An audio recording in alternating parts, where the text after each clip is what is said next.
आज हम पढ़ेंगे संख्या पद्धति के बारे में। संख्या पद्धति अर्थात नंबर सिस्टम। ये नंबर सिस्टम संख्या पद्धति का उपयोग कहाँ कहाँ होता है, सबसे पहले इसको हम समझ लेते हैं। इसका उपयोग होता है कक्षा 9वीं में अध्याय 2 में होता है। दूसरा, कक्षा 10वीं का अध्याय 14 में तथा कुछ प्रतियोगी परीक्षाओं में भी इसका उपयोग होता है। तो सर्वप्रथम हम जानते हैं प्राकृत संख्या। संख्या पद्धति में पहला आता है प्राकृत संख्या, नेचुरल नंबर। नेचुरल नंबर गिनती के लिए जिन संख्याओं का उपयोग किया जाता है उन्हें प्राकृत या प्राकृतिक संख्या कहते हैं तथा इसे n से प्रदर्शित किया जाता है, अर्थात n से दर्शाया जाता है।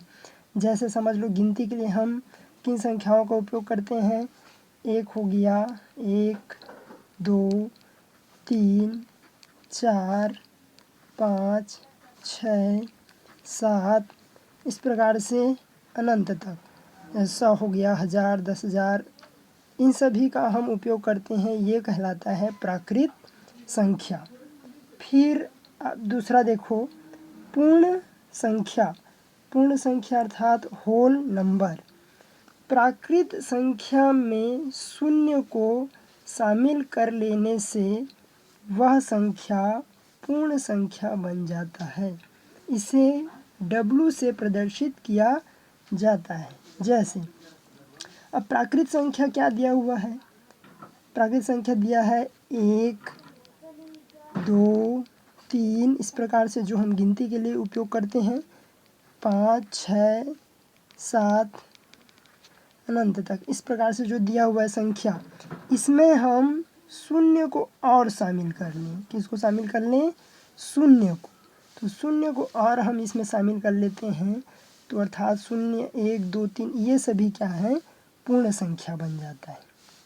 फिर आप आगे देखो, पूर्णांक संख्या। तीसरा क्या है? पूर्णांक संख्या अर्थात इंटीजर्स नंबर्स। पूर्ण संख्या में ऋणात्मक संख्या को शामिल कर लेने से वह संख्या पूर्णांक संख्या बन जाता है। इसे Z तथा I से प्रदर्शित किया जाता है। किससे प्रदर्शित किया जाता है? इसे Z तथा I से। ये इसको समझो, जैसे पूर्ण संख्या दिया हुआ है, कौन कौन सा है? 0, 1, 2, 3, 4, ये 0 है और ये धनात्मक संख्या है। इस प्रकार से अनंत तक।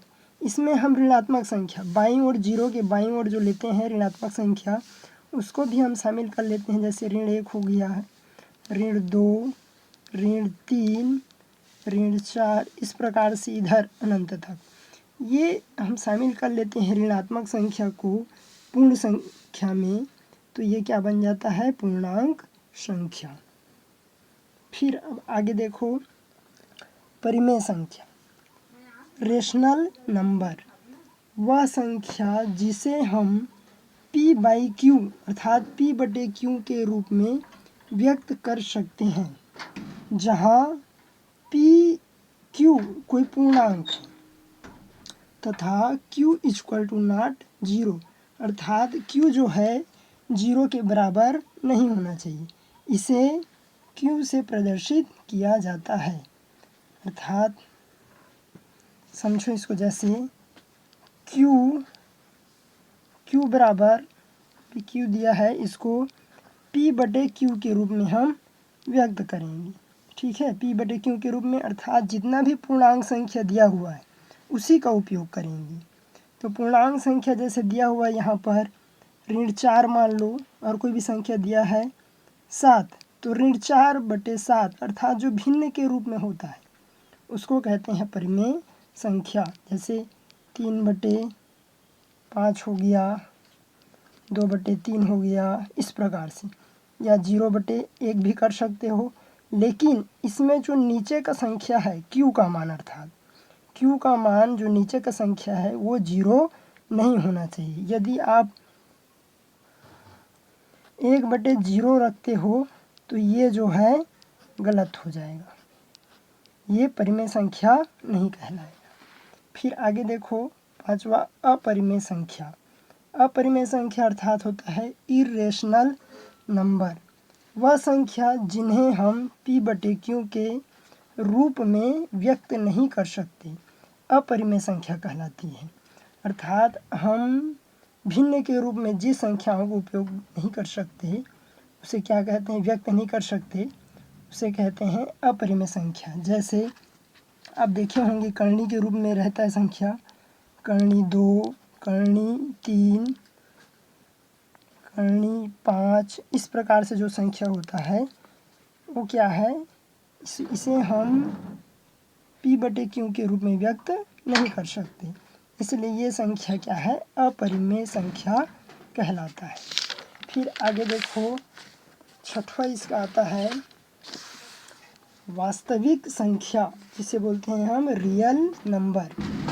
रियल नंबर में क्या होता है, जो परिमेय संख्या और अपरिमेय संख्या दोनों से मिलकर बनने वाली संख्या होती है उसे क्या कहते हैं, वास्तविक संख्या कहलाती है। अर्थात इसमें परिमेय संख्या और अपरिमेय संख्या दोनों मिक्स होता है।